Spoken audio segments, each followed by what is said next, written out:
안녕하십니까. 영화오독 이작가입니다. 안녕하세요, 약쌤입니다. 안녕하십니까, 민진입니다. 오랜만에 뵙겠습니다. 그래도 없어지니까 찾으시는 분들이 몇 분이 계셔서. 팟빵도 지워. 팟빵 지웠어? 나도 팟빵. 여기구나. 좀 의외였습니다. 제가 일신상의 이유가 있어서 잠시 그만둔다고.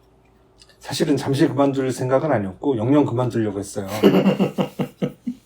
그랬는데 이렇게 다시 돌아오게 되었습니다. 그래서 오늘은 복귀 첫날이니까 왜 그러면 나는 그걸 그만두려고 했는가에 대해서 여러분들에게 소상히 알리고자 합니다. 허심탄회하게. 그 얘기는 좀 이따 하고, 그래서 저희가 보고 온 영화가 이니셰린의 벤시.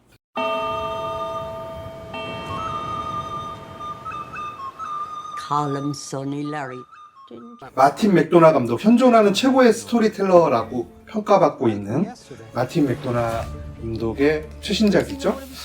2022년에 아마 제 생각에는 개봉했던 것 같은데, 지금은 각종 OTT에서는 볼 수 없고 유튜브에서 15,000원 결제하고 볼 수 있습니다. 유튜브에서. 조금 아깝기는 한데 그걸 15,000원이나 결제하고 본다는 거는 좀 아깝긴 한데, 근데 내가 애인이랑 같이 본다거나 가족들이랑 같이 본다거나 하면은 나름 가성비 있다 할 수 있겠어요. 하지만 그리고 콜린 파렐, 그다음에 브랜던 글리슨이 주연을 하고 있고요. 캐리 콘던, 디즈니 플러스에도 있어요? 네. 디즈니 플러스에도 있구나. 디즈니 플러스 가입하신 분들은 공짜로 볼 수 있네. 그럼 디즈니 플러스 가입을 할걸. 이거 15,000원을 결제하는 또 한다. 난 6,000원으로 그러게요. 할 수 있었는데. 이상하게.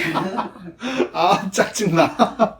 왜 15,000원을 냈을까? 어쨌든. 그리고 캐리 콘던, 마블 시리즈에서 나왔던 분이고, 그 다음에 정말 21세기 최고의 미스테리어스 가이, 베리 키오건도 출연하는 그런 작품입니다. 이렇게 나오는 걸 보니까, 그리고 배경이나 이런 걸 보면, 느낌이 묘하게 예전에 콜린 페럴하고 베리 키오건이 같이 나왔던 킬링 디어라거나 아니면 랍스터 같은 분위기가 좀 묘하게 있죠, 영화가. 배경은 1923년도 아일랜드입니다. 한참 아일랜드 내전, 영국으로부터의 자치권을 인정받은 이후에, 독립전쟁 이후에, 그다음에 독립을 반쯤 쟁취하고 자치권을 인정받았으니까 아일랜드에서 내분위를 합니다. 우리나라처럼 빨갱이와 자유민주주의 진영이 나뉘어서 싸움을 하게 되죠. 서로를 죽이는 동족 상잔을 겪고 있는 한창 내전이 벌어지고 있던 시기,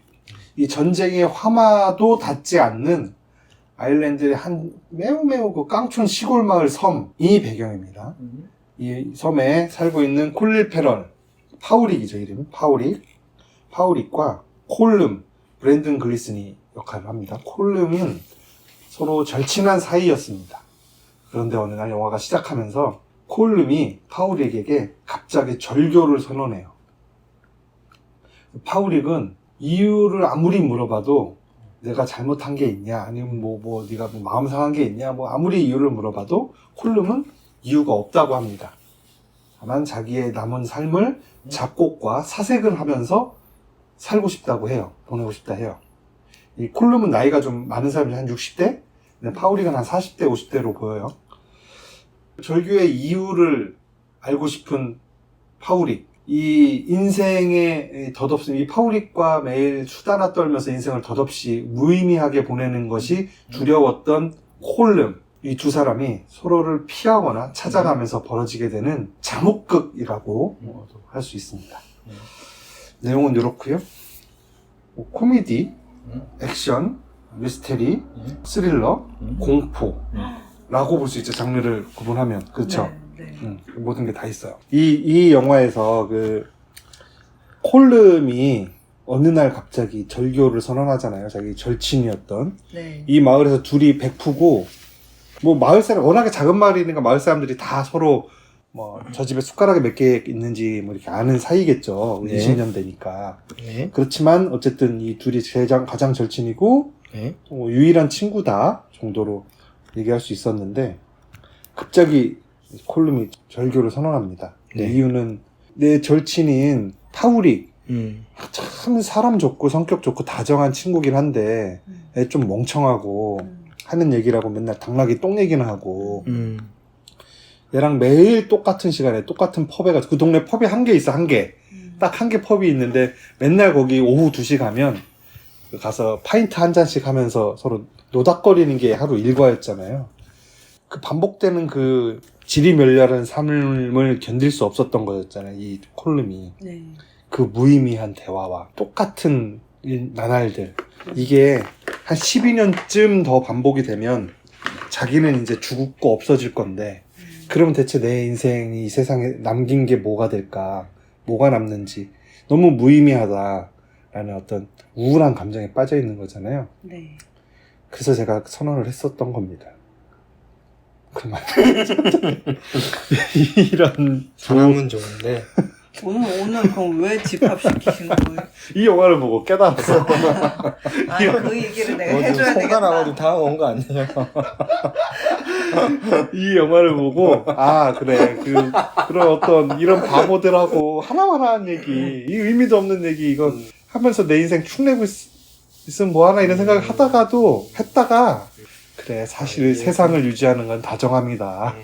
얘네들이 사람은 좋으니까 둘 다 애들이 좀 바보 같아도 그래서 그걸 깨닫고 다시 시작하기로 하신 거예요. 다정함은 기억에 남으니까.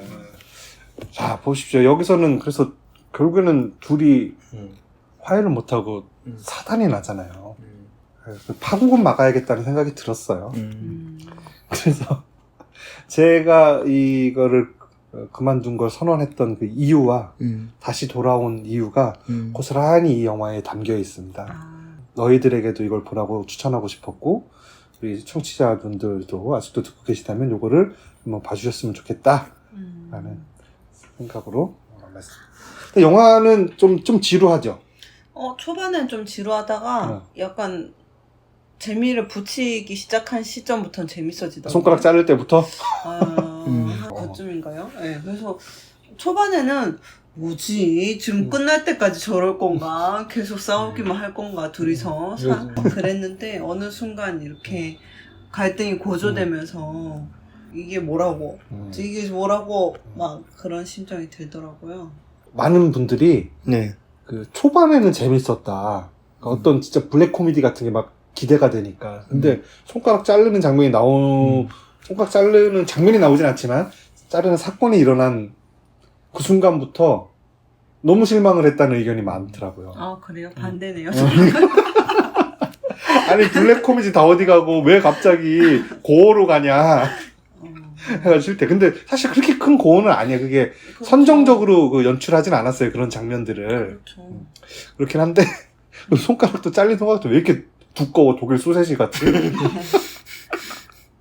그거를 콜림이 파우릭이 이제 자꾸 이 파우릭은 굉장히 다정한 사람이잖아요. 조금 멍청하고 콜룸은 조금 지적이고 작곡도 하고 바이올린도 되게 잘 켜니까 콜룸은 그래서 자기가 역사에 남는 음악을 작곡하고 싶어 하죠. 자기 살아생전에. 네. 콜룸은 좀 직접인 사람인데 이 다정하지만 좀 멍청한 파우릭이 계속 콜룸에게 왜 그러냐 하면서 자꾸 이 콜룸을 위로하려고 오고 아니면 또 내가 미안하다고 막 그러면서 오고 하니까 자꾸 오니까 날 좀 그냥 내버려 둬라. 나는 그냥 네가 말만 안 걸어주면 난 그걸로 좋다. 너한테 화난 것도 없고 아무것도 없는데 내가 그런데도 계속 오니까 나 선언을 하잖아요. 네가 좋아. 더 이상 나를 괴롭히고 나한테 말을 걸면 그때부터 나는 내 손가락을 하나씩 잘라서 너한테 줄 거다. 네가 그만둘 때까지. 내가 바이올린을 켜는 왼손부터 시작을 하겠다 라고 선언을 합니다. 그때 그 펍에 있던 모든 사람들이 다 너무나도 놀라고 이 사람의 그 진지한 표정에 압도되어서 더 말을 하려는 파우릭을 말리죠. 야, 말 그만하라고. 진심인 거는 이제 모든 사람들이 알았어요. 근데 파우릭이 그래도 이 다정한 사람이 그래도 어떻게 안 되지. 친구가 저렇게 혼자 있으면 안 돼서 또 말을 한번 거는 사건이 일어나서 이 사람이 정말 손가락을 잘라서 파우릭의 집 문 앞에다 던지잖아요. 문에다가. 네. 근데 그 문에 쿵 하고 부딪히는 둔탁한 소리가 나잖아. 아니, 손가락 하나 던졌는데 문에다가 나무 문에다가 그냥 턱 소리 나고 뭐 이런 정도 소리 나고 말아야지. 무슨 돼지 한 마리가 와서 부딪힌 소리가 나요 문에. 아 뭐야 연출을 왜 이렇게 했어. 근데 나중에 손가락 덩어리를 보니까 이해가 되죠. 그런 소리 나요. 이거 블랙 코미디 아니야? 이게 제일 웃겼어. 그래서 이 영화에서 제일 웃겼던 장면이 그 장면이에요.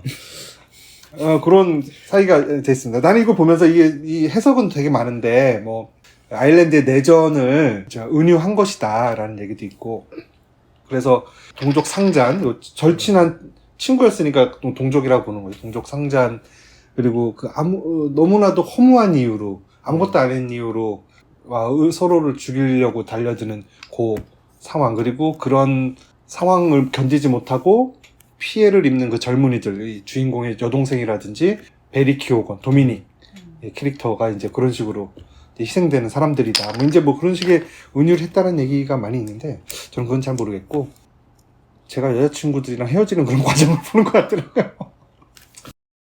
손가락 자르고 뭐 그렇게는 안 하지만 어느 날 이제 여자친구가 저한테 얘기를 하죠. 나 이제 너랑 더 이상 못 살겠다. 그래서 나는 아니 왜 그러는데? 왜 우리 어제까지 좋았잖아. 그러니까. 우리 어제 뽀뽀도 했잖아. 아니야 이건 네 문제가 아니라 내 문제야 하면서 이제 떠나가죠. 그러면 저는 하염없이 부르면서 쫓아가다가 철푸덕 넘어지고 그녀는 유유히 내일도 찾아가고 모레도 찾아가고 그 다음날도 찾아가서 2시까지 나오라고 하고, 그리고 잔이 문자 보내고 그런 어떤 저의 부부간에도 이런 경우가 있을 거 아니에요. 한 40년을 함께 살았는데 어느 날 갑자기 남편한테 부인이, 혹은 남편이 부인에게 우리 이혼해. 갑자기 이래요. 왜? 싸우는 것도 없는데 왜 그러지 이 사람이? 왜 뭐가 문제야? 뭐 바람났어? 그런 거 아니야. 그럼 왜? 내가 뭐 잘못했나?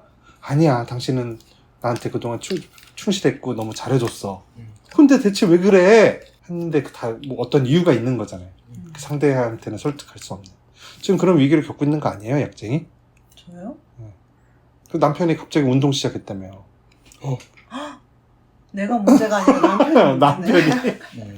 나는 모르고 어느 날 다정한 파워릭 같은 와이프가 트레이너인데 이거 딴 데 가서 운동하고 와이프는 모르고 뛰고 있고. 와요 밖에서. 이거 이렇게 진행되는 겁니다, 이 영화처럼. 마음의 준비를 하고 있어야 되네. 거기에다 내가 파우릭처럼 계속 도대체 왜 그래? 뭐가 문제야? 내가 잘못해서 내가 더 잘할게. 이러면 효과가 있을까요? 만약에 그런 상황이면? 저는 별로 그럴 것 같지. 그런 건 효과 없다. 아니 본인이 안 그럴 것 같다. 내 성격상. 그래서 내 성격과는 관계없이 그렇게 계속 그 사람을 다정하게 왜 그러니 뭐가 문제니? 아니요. 저는 영화를 보면서도 질렸어요. 파우릭한테? 아니 파울이 피해자야. 왜 그래? 아니, 뭐 파울이 피해자지. 왜요? 아니 이 사람은 잘못한 것도 없는데 절교를 당했잖아요. 아니 근데 잘못이라는 게 꼭 범주에 있어서 잘못이냐, 누군가에게 정말 물적 심적 피해를 입혀야지만 잘못이냐. 그렇죠. 그런 점 아니라도 네. 어떤 사소한 도덕적 아니면 어떤 마음에 안 든 뭐 그런 게 없는 상태에서 그냥 아니 마음에 안 드는 게 사실 말을 하지 않았지만 있는 거죠. 왜냐면 자기는 자기 발전을 위해 한 삶을 살고 싶은데 이 사람은 현실 안주형 인간이니까 그냥 그 점이 마음에 안 들고 너랑 시간을 보내느니 나는 그냥 음악하고 뭔가 이렇게 내 개발에 도움을 줄 수 있는 사람들과 재미나게 지내고 싶다. 이게 이유잖아요. 그러면 여기에 네가 싫다 이런 단어는 안 들어갔지만 너의 성향이 내가 지금 싫다고도 했어요. 싫은 성향인 거잖아요. 그렇죠. 맞아요. 이유가 있는 거죠. 물론 이유가 있습니다. 물론 이유는 있지만, 그럼 여기 한번 봅시다. 파우릭이 피해자입니까? 가해자입니까? 여기서 누가 더 불쌍해? 불쌍하냐고요? 뭐가 안 됐어. 파우릭이 좀 안 됐긴 안 됐죠. 했어요. 근데 네. 파우릭을 보면서 이런 감정을 느낀 분들이 근데- 있더라고. 되게 질린다고 나중에 근데 가면. 좀 그렇긴 해요. 왜냐면 자꾸 오니까? 적당히 해야지. 그냥 물론 이제 동네가 좁다 보니까 안 마주칠 수는 없지만 뭔가 내가 찾아오죠, 계속. 이제 좀 멀리 하고 싶고 해가지고 다른 사람들이랑 어울리고 이렇게 놀고 하는데 저쪽에 앉아가지고 이러고 보고 있는 거잖아요 지금. 그리고 술 꽐라대서 와서 시비 와서 걸고. 막 뭐라 하고 가만 차리는. 왜 나랑 안 노냐고 막. 그리고 다음날 또 사과한다고 찾아오고 미안하다고. 그러니까. 들립니까? 네, 좀 안 됐긴 한데. 그쵸. 안 됐긴 네. 한데 사람이 착하다고 뭐 다 같이 놀아줘야 되는 건 아니잖아요. 그건 아니죠. 근데 봐봐, 그동안 놀아왔던 세월이 한 40년을 그렇게 놀아왔어. 음. 정말 40년이나 놀았어요. 아니 왜냐면 저 마을에서 나고 자랐을 텐데 네. 애기 그럼 때부터 뭐 친한 키운 건가? 이 사람은 뭐 고등학생 형이었고 쟤는 초등학생이었겠죠. 처음에. 그리고 한 40년을 놀아왔는데 거의 가족이나 다름없는 거잖아요. 그럴 정도 되면 어느 정도 이별을 고할 때는 격식까지는 아니지만 예의를 갖춰서 할 수 있잖아요. 이런 식으로 갑자기 오늘 갑자기 형 놀자 하고 왔는데 문도 안 열어주고 아이고 대꾸도 안 하고 이런 식으로 결별을 하는 거는 그거는 그쵸. 방식이 잘했다고는 할 수. 그러니까 저는 피해자 가해자는 사실 시시때때로 계속 바뀌더라고요. 후반에서는 또 이렇게 피해자가 바뀐 느낌도 들고. 근데 이제 어쨌든 간에 제일 처음에 삐져서 처음에 콜룸이 삐진 거잖아요. 삐진 그야말로. 삐졌다기보다는 그냥 어떤 우울한 감정을 갖고 있는 거죠. 그 약간 삐진 것처럼 보이는 걸 뭐 때문에 삐졌지? 약간은 그런 느낌으로 보였어요. 처음에는. 처음에 약간 뭐 때문에 저래 뭐 그러니까 뭔지 몰랐을 때는 뭐 때문에 저렇게 삐져 있는 거야? 막 이렇게 생각하다가 나중에 이유를 얘기했잖아요. 그러니까 이해되는 측면은 있더라고요. 그게 뭐 100% 이해되진 않지만 어쨌든 저런 감정을 느낀 것 자체는 이해는 되는 측면이 있는데 그거를 사실 우리 시간을 좀 갖자 요 정도로 생각하고 좀 시간을 주면 언젠가는 자기도 뭐 이렇게 항상 바이올린만 하고 뭐 작곡하겠어요. 또 언젠가는 내가 생각해보니까 미안하다. 오늘의 이 자리처럼 생각하는 내가 3달 있어 보니까 미안하다. 너와 너네같이 다정한 사람이 없었다. 이런. 근데 세 달 동안 외국을 돌아다녀 보니 아무도 나에게 다정하지 않았어. 다정하지 않아. 너네밖에 없더라. 내가 죽으라면 죽는 신용이라도 하고 오라면 오고 이런 사람이 너네밖에 없더라. 네, 망고김밥 싸우라면 망고김밥 싸우고 이제 그런 거를 깨닫고 다시 화해 신청할 수 있는 시간도 줘야 되는데 그런 시간도 없이 계속 오늘 설명했는데 내일 또 와서 그러는 정말 그런 부분에서 처음에 불쌍하다가 나중에는 좀 왜 저래 좀 그만 좀 해. 그 여동생이 느끼는 심정이 그거죠. 네. 자기 오빠를 볼 때 하이 나중에는 이 여동생이 오빠가 여동생한테 식사할 때 물어봐요. 내가 멍청하냐. 그러니까는 콜룸이 좀 너와의 그 멍청한 대화가 싫다 이런 식으로 얘기를 하니까 내가 멍청하냐. 나만 모르고 있는 거냐. 사람들이 혹시 내 뒤에서 나 멍청하다 욕하냐 이걸 물어보잖아요. 아니라고. 오빠는 그냥 성격 좋은 거고 사람 좋은 거다. 라고 이렇게 막 저기 하는데 나중에 그 약자이가 말하는 그 어떤 막 질리는 모습을 본 이후에는 동생도 혀를 내두르면서 오빠는 원래 멍청한 거야 아니면 멍청해진 거야 하면서 독설을 날리잖아요. 정말 너무 지긋지긋하던 그 순간이. 그리고 여기가 그게 없잖아요. 뭔가 이렇게 몇 살인지 정확히 나오지 않고 그 콜룸이 노년층인 건 알겠어요. 근데 사실 11년 후면 죽는다고 했으니까. 네, 근데 하울릭이 몇 살인지는 잘 모르겠더라고요. 왜냐면 하는 행동은 20대 같기도 한데 또 멍청해서. 외관은 또 그 30대는 왔어. 이상은 돼 보이고 40, 50대는 돼 보이죠. 거기 나오는 사람들이 피부나 이런 게 다 깨끗한데 그 할아버지도 피부 좋아요. 네. 그리고 여동생 깨끗하고. 근데 콜린 퍼렐만 한 6개월 동안 바닷가에 이렇게 서 있던 얼굴이야.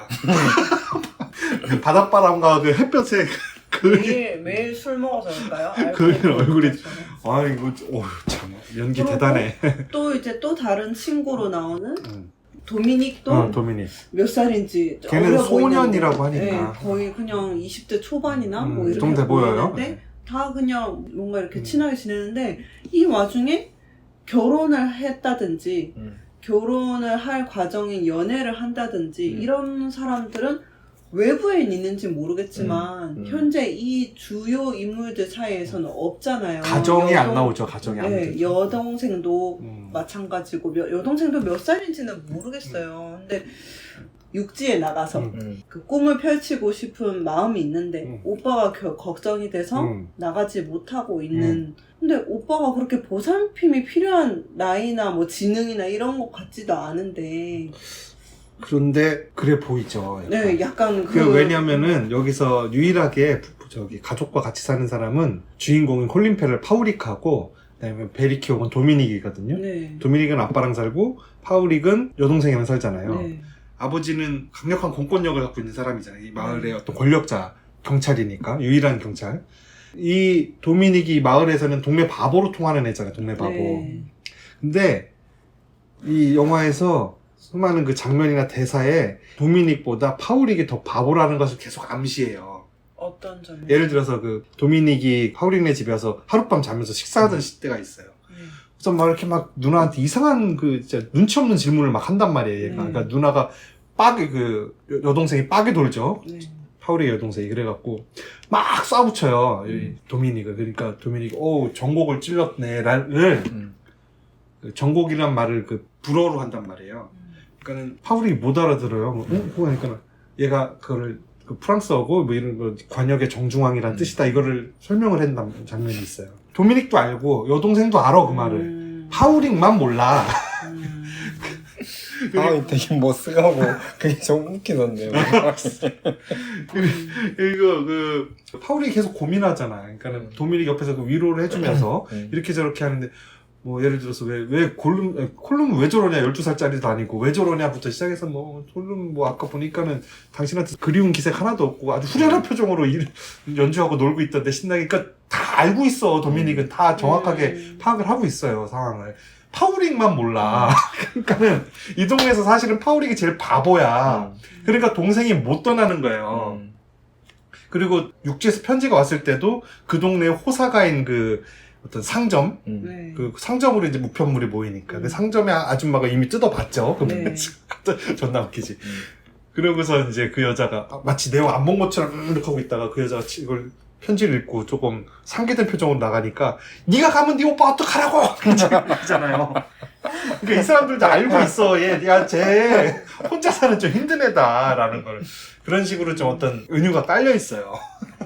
그래서 또 동생은 나가지 않았던 거겠죠.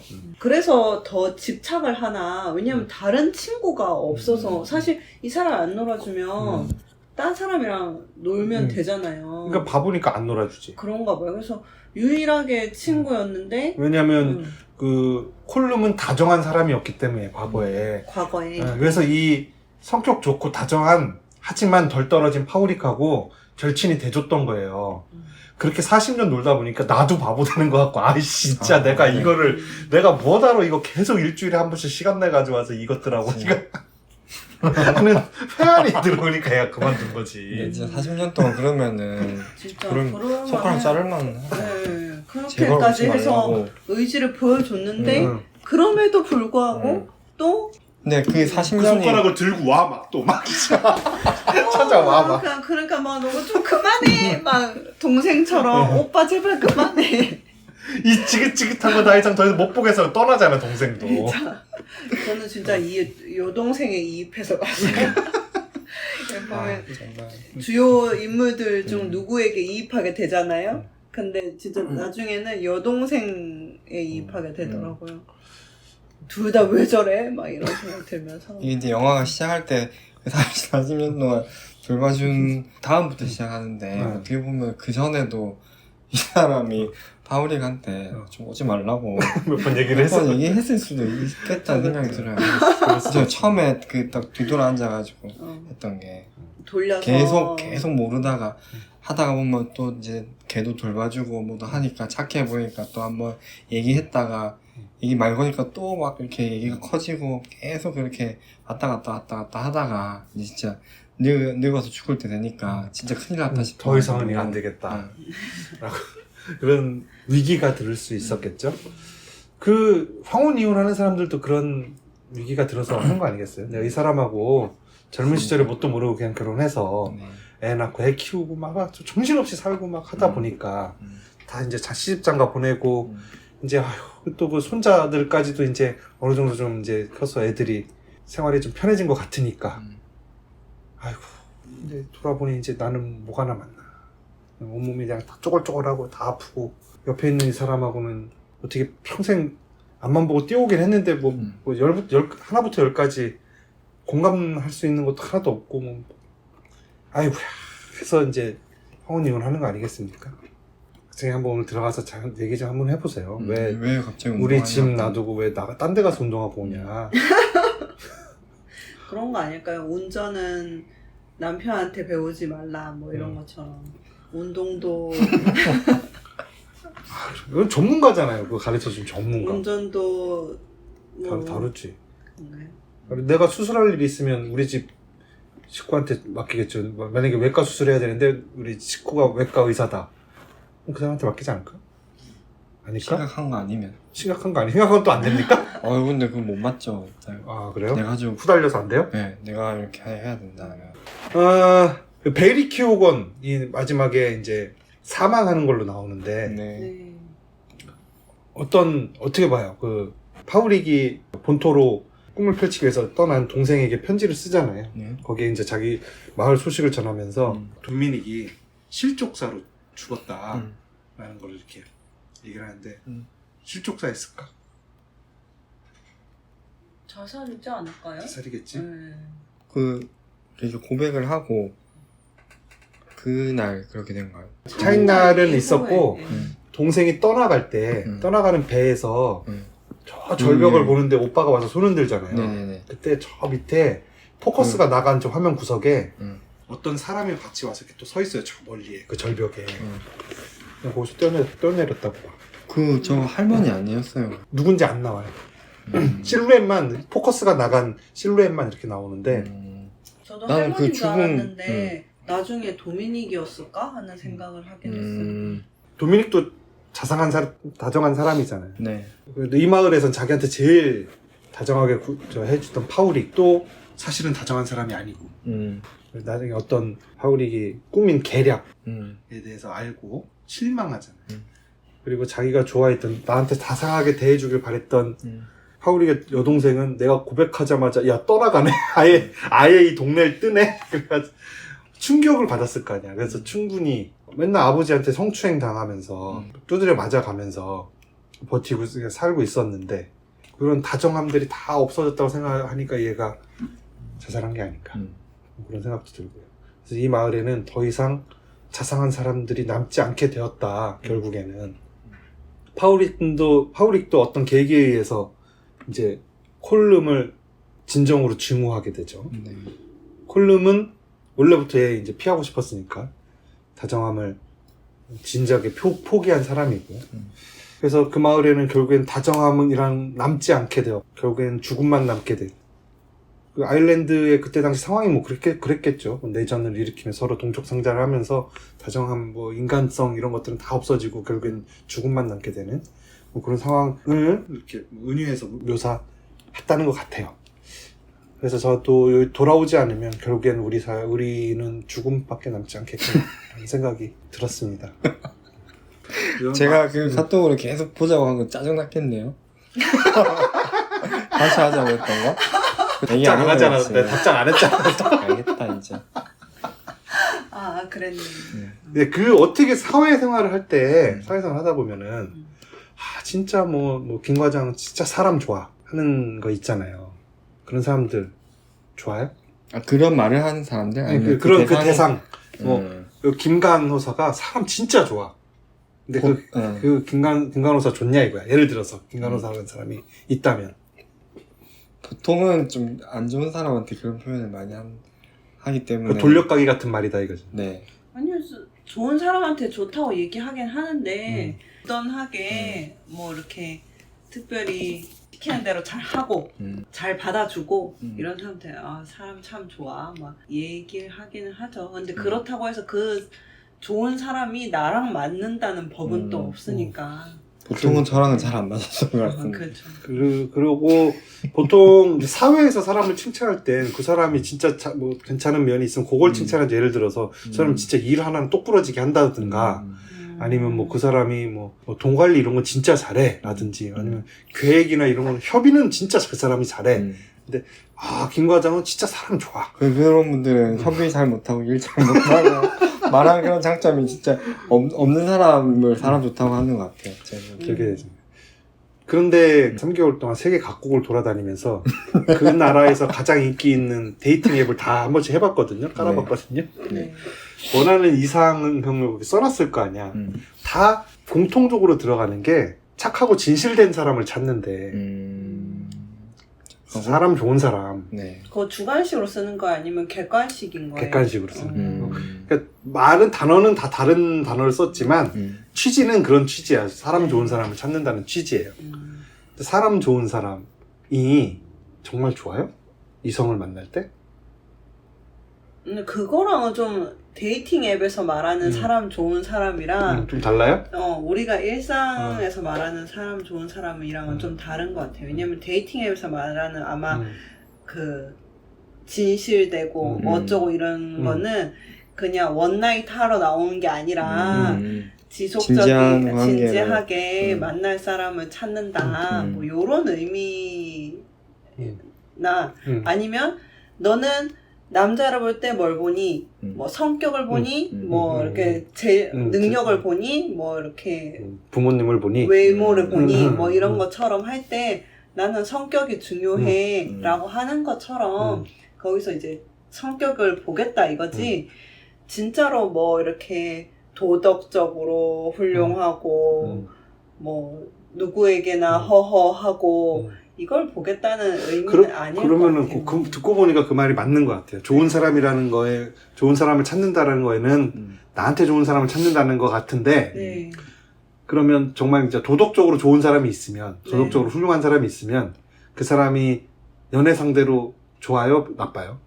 도덕적으로 훌륭한 거는 당연히 좋죠. 좋아요? 좋은데 그게 기본 전제고 어느 정도는 깔려 있어야 되는 거지 그게 절대 조건은 아니라는 거죠. 도덕적으로 훌륭한데 재미가 하나도 없어. 파우릭이야. 안 되는 거죠. 파우릭. 어때요? 어때? 도덕적으로 훌륭한 사람이 있는데 도덕적으로까지는데 그게 도덕으로서 훌륭하다는 평가를 받을 사람이면 저는 만나면 안 된다고 봅니다.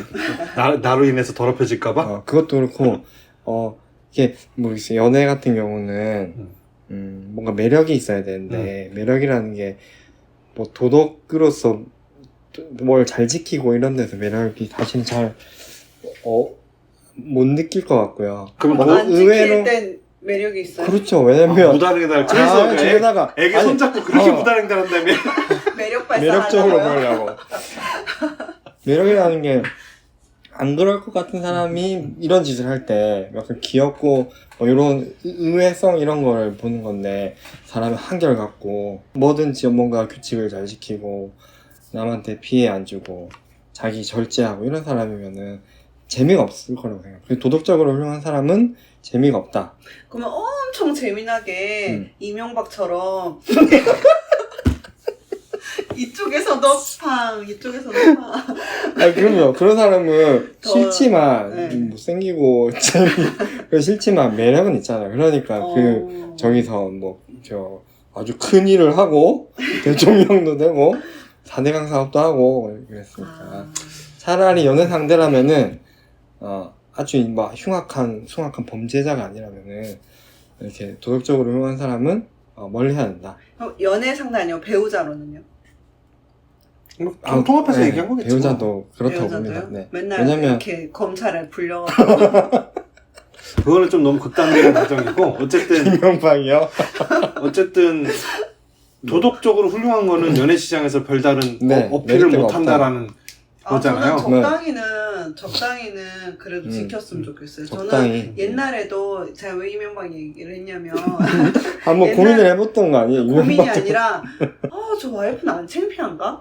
이런 생각을 제가 아니 와이프가 발가락에다 다이아 반지 끼고 밀수를 그러니까 해서 들어오는데 뭘 그거를 창피해. 몰랐을 때는 그거를 나중에 알고 나서 역시 같은 사람들끼리 만나는구나 하지만 저는 그때는 와 내가 내 남편이 저러면 나는 부끄러워서 이혼하고 싶어 나랑은 저 사람이랑은 상관없어요 하고 선긋기를 하고 싶을 것 같은데 라는 생각을 해본 적이 있거든요. 그런 거를 봤을 때 저는 아주 이렇게 그런 거는 좀 저는 배우자로서는 안 될 것 같아요. 네, 그런 생각을 해본 적이 있어요. 보통의 도덕성 정도의 평균적인 도덕성 정도는 갖고 있다 보고 네. 그거보다도 훨씬 높은 수준의 도덕성을 갖고 있는 사람은 별로 네. 메리트가 없습니까? 연애 시장에서. 아니 도덕적으로 훌륭하고 음. 대신에 다른 매력이 있어요. 플러스 10점 정도는 되지만 그러니까 별다른 큰 요소는 아니다라는 얘기잖아요. 결국에는. 아 그렇죠. 그러니까 플러스 10점 정도는 주겠죠. 그게 제가 연애 시장에서 고전하는 이유가 아닌가라고 저는. 아닙니다. 아닙니다. 전혀 걱정하실 필요 없으십니다. 네. 표정. 그것 때문은 아닙니다. 그것 네, 때문은 아니고요. 파울의 여동생 표정이네. 아, 그렇습니까?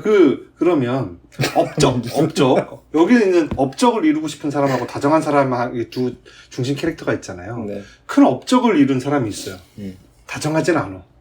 이 사람의 저기는 업적을 이루는 거에만 온통 돼 있어. 뭐 예를 들어서 스티브 잡스라든지 뭐 이런 것들은 인류에 커나큰 족적을 남길 수 있어요. 아니면 김종호 대동여 지도를 그린 김종호라든지 이런 식의 누구시? 왜 김종호 왜? 그분은 결혼하셨었어요? 아마 난 한 걸로 알고 있는데 하여튼 그런 식의 큰 업적을 이루는 거에만 관심 있는 사람이 있어요. 이거는 왜 갑자기 김정호가 나오는지 약간 본인에 이입해가지고 싸돌아다니는 거를 갖다가 얘기하려고 하는 거야. 아니 뭐 일론 머스크가 될 수도 있겠지. 일론 머스크? 일론 머스크가 네. 될 수도 있고. 그러면 이런 큰 업적을 이룰 수 있는 어떤 능력이 있어 이 사람이.